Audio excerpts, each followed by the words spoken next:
சுதந்திர போராட்ட காலத்திலேயும் தன்னுடைய பெரும் பங்கை ஆற்றிய பெருமைக்குரியது.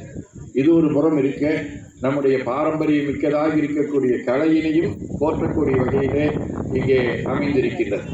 நம்முடைய லோகநாதன் மற்றும் திருமூர்த்தியினுடைய முயற்சியின் காரணமாக இங்கே நல்ல கலையினை நீங்கள் கற்றிருக்கின்றீர்கள். இது எத்தனையோ கலை நிகழ்ச்சி இருக்கின்றது, எத்தனையோ ஆடல்கள், பாடல்கள், கேளிக்கைகள் இருக்கின்றன.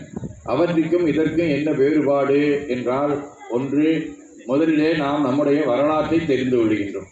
நம்முடைய முன்னோர்கள் உடைய பெருமை, முருகனுடைய சிறப்பு, முருகனை மனம் புரிந்த வள்ளியினுடைய பிறப்பு, அவர்கள் செய்த அற்புதங்கள், இவற்றையெல்லாம் ஒன்று வரலாறாக தெரிந்து கொள்கின்றோம்.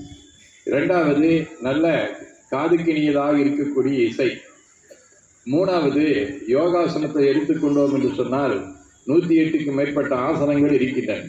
அத்தகைய ஆசனங்களெல்லாம் நாம் தனித்தனியாக செய்வதை ஒரே ஆடலின் மூலமாக செய்யக்கூடிய வகையிலே இங்கு அமைத்திருக்கின்றார்கள். உச்சியிலிருந்து உள்ளங்கால் வரைக்கும் இருக்கக்கூடிய நம்முடைய உடம்பிலே இருக்கக்கூடிய தசைகள், மூட்டுகள், இவற்றையெல்லாம் நெறிப்படுத்தக்கூடிய வகையிலே எல்லா தசைகளும், எல்லா மூட்டுகளும், எல்லா உடம்புகளும் எல்லா பகுதியிலேயும் வளையக்கூடிய வகையிலே இருப்பது நம்மை அறியாமலேயே நாம் யோகாசனம் செய்வதற்கு இயல்பாக இருக்கின்றன.